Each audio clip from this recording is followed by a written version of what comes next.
Yo, plant-based buddies, happy Sunday. I was at the office doing some paperwork and I really wanted to talk about alcohol.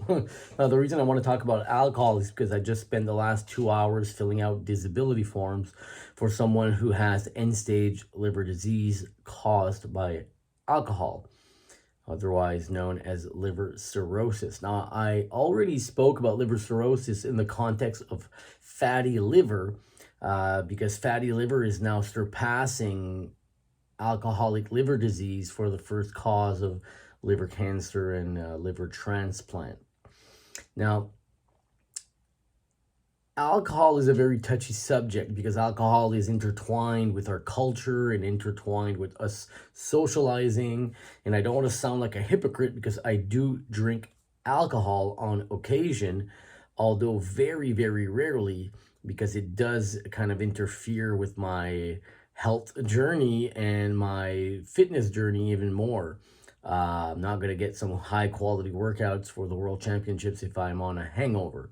But that being said, I do like to sip on some scotch or some high-end rum, but I'm not getting hammered like maybe I did when I was a teenager or a young adult. Now, Acadians are well known for binge drinking a lot of alcohol, and a lot of people actually boast about being able to drink 20 beers in a weekend or in a night. Where did we go wrong when we started recommending alcohol as a health food? I'm not sure. Back in the day, there was a research that showed that resveratrol, which is an antioxidant that comes from grapes, I think it's found in the grape peel, was shown to promote cardiovascular health. People kind of extrapolated that to, oh, resveratrol is healthy. Resveratrol is from grapes. Wine is from grapes. Red wine is from red grapes. So wine must be healthy. And for some reason, drinking red wine was associated with positive health outcomes for the longest time. Don't shoot the messenger, but alcohol is not a health food. And at the beginning or decades ago, we thought that drinking small amounts of alcohol was actually healthy for us and reduced cardiovascular events. We now know that is far from being true. And if you're looking at the science, there is no healthy dose of alcohol. The risk of chronic disease increases and correlates perfectly with the amount of alcohol that you consume. I wrote a full blog on this on my website. Go check it out, and I'll actually link it in the comments for people who care to read it and to get more information. But just kind of keep in mind that alcohol is harmful for your health in a dose-dependent manner. There is no healthy dose of alcohol. Health Canada put forth a statement this year confirming that, and it was received with a lot of resistance. People were saying they're going, oh, that's right, they're going to take away our alcohol, and they're not taking away anything. They're just informing the public that alcohol is not healthy. And there's a lot of debate concerning alcohol, just like cigarettes have warnings or health warnings on the label, on the package. They wanted to put health labels on alcohol, knowing that it's carcinogenic, just like smoking. What do you think of that? I'd like to see your opinion in the comments. It's a very nuanced subject, and it's a very sensitive subject, right? When you're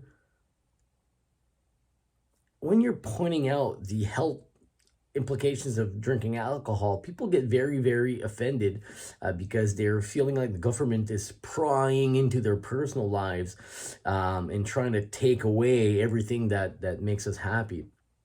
I think it's important to be educated as a consumer, and it's much more important to be educated when you're young and impressionable. So if so putting a health label on a bottle of beer saying that it's possibly carcinogenic might not sway the adult consumer, but it might in a generation or two, 10, 20 years from now, impact the younger consumer, just much in the way that public health, um how would I say that, public health strategies that were put forth 10, 20, 30 years ago have actually succeeded in reducing the rates of people smoking. And the concept is, can we do that with alcohol much in the same way that we did with smoking? Remains to be seen. I'm all for it. I have no issues with that.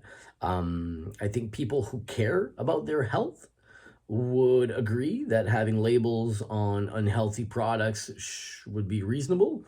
But people who use alcohol to cope or to celebrate or to relax or to socialize, I think for these people, probably the benefits of alcohol do outweigh the risks to their mental health. Now, I'm not sure. I don't drink enough alcohol now to know or to have another opinion than being in favor of health labels, but I'd be curious to see what other people here think about that. I think just the most important thing is to not minimize. Now, that being said, is there an alcohol that's healthier than the others? I think if you're looking at a harm reduction strategy, red wine is probably healthier than other forms of alcohol because of its antioxidant content, but it doesn't make it healthy. It just makes it less harmful than other types of alcohol. And I do have friends that drink a daily glass of wine with their supper to rest and relax.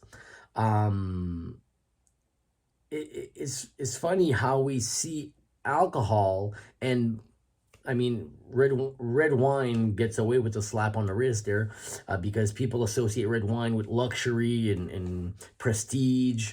Whereas if I say you took a shot of Jack Daniels after every supper to rest and relax, people would see that much differently than having a glass of red wine. I don't know why. It's the same alcohol, nothing really changes, but a sugar of Jack Daniels with your supper is viewed much differently than a glass of red wine. En tout cas, that's for you to analyze and to reflect on. But just kind of keep in mind that a glass of red wine is as harmful to your health as any other equivalent quantity of alcohol. Taking a handful of blueberries with smoking does add antioxidant and can blunt partially some of the oxidative damage that comes with smoking. And maybe we can extrapolate that to red wine, whereas some of the antioxidants do blunt some of the inflammation caused by the alcohol. And that's why red wine might be less bad than other types of hard liquor. But that being said, if I am to drink alcohol, I'm going to make sure that it's worth it. I'm going to make sure that I'm in a situation where it's the pros outweigh the cons, but never am I just going to have a glass of alcohol without thinking about that.